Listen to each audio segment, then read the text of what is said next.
আমরা কয়জন বন্ধু মিলে গিয়েছিলাম ফ্রান্সের সেই ওভারশুট গ্রামের যে চার্চটা নিয়ে ভিনসেন্টের বিখ্যাত পেন্টিং আছে সেটা দেখতে। সেটা দিয়েই শুরু হলো ওই গ্রামে ঘুরে বেড়ানো।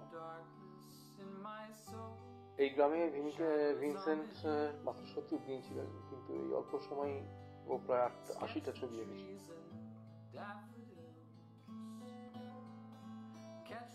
দ্য চার্চ অ্যাট ওভার্স এই গির্জাটিকেও খুব সুন্দরভাবে এঁকেছিল। এখনো এই চার্চের সামনে থেকে আমরা কিছু ছবি তুলে আমরা এগিয়ে গেলাম অন্যদিকে, গ্রামের অন্য পথে। গ্রামটা ঘুরতেই মনে হচ্ছিল যে এটা একটা আসলে একটা ছবি। এই ছবির মধ্যে দিয়ে আমাদের বেরিয়ে যাওয়া বা অন্য কোনো ছবির সামনে যেতে পারলো না।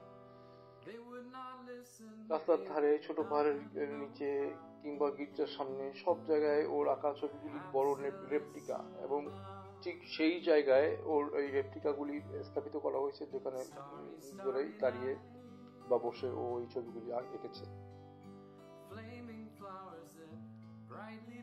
আমরা এগোচ্ছি, আর এই আশেপাশের প্রকৃতির যে প্রক্ষেপণ, মানে যে বেলা পড়তেছে আর তার সাথে যে প্রক্ষেপণ, এবং এখানে যে ইমপ্রেশনিস্ট হবার মতো যথেষ্ট উপকরণ আছে সেগুলি আমরা আমাদের আশেপাশে দেখছি।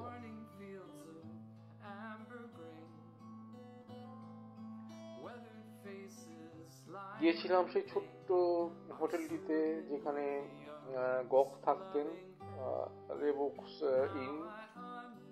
সেই ঘরটা আজও সংরক্ষিত আছে, অনেক ছোট একটা ঘর। সেখানে গিয়ে বোঝা যায় তিনি কিভাবে নিঃসঙ্গ কষ্টের মধ্যে থেকে এত সুন্দর ছবি দিয়েছিলেন। সবচেয়ে আবেগঘন মুহূর্ত ছিল যখন আমি গেলাম গমের মাঠে, যেখান থেকে আঁকা হয়েছিল তার বিখ্যাত ছবি হুইট ফিল্ড উইথ ওজ। চারিদিকে খোলা মাঠ, হলুদ গম আর কালো কাক উঠছে আকাশে। পাশে রাখা ছিল সেই বিশাল ছবির বড় একটা কপি। মনে হলো আমি যেন ওই ছবিটার ভেতরে ঢুকে গেলাম। অনেকেই বলেন এই ছবিতে তার মনের কষ্ট, একাকিত্ব আর জীবনের শেষ মুহূর্তের অনুভূতি ফুটে উঠেছে।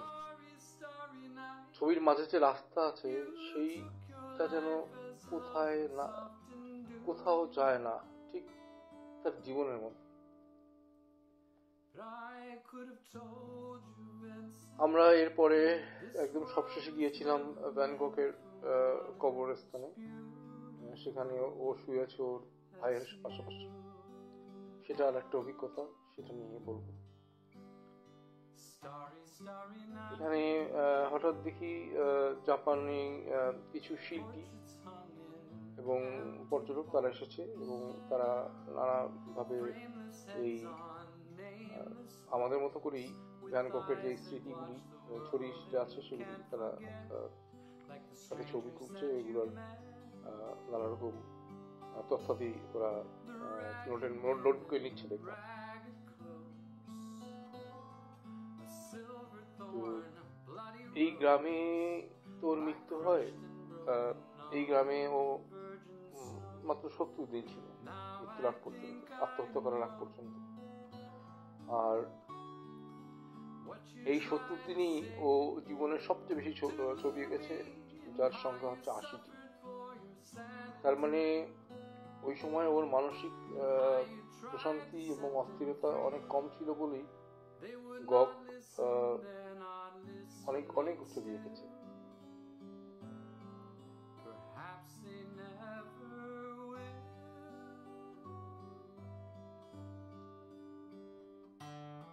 ঠিক এই পথগুলিতেই, মানে আমরা গ্রামের লোকজনের কাছে কথা শুনে আমরা যেটা জেনেছি, ঠিক এই পথগুলোতেই গক হাঁটতো।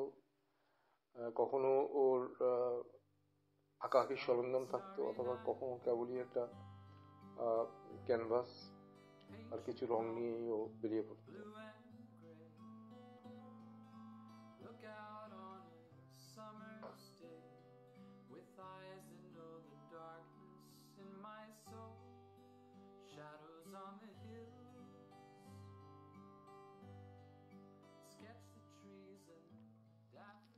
পথে হাঁটতেই কখনো সন্ধ্যা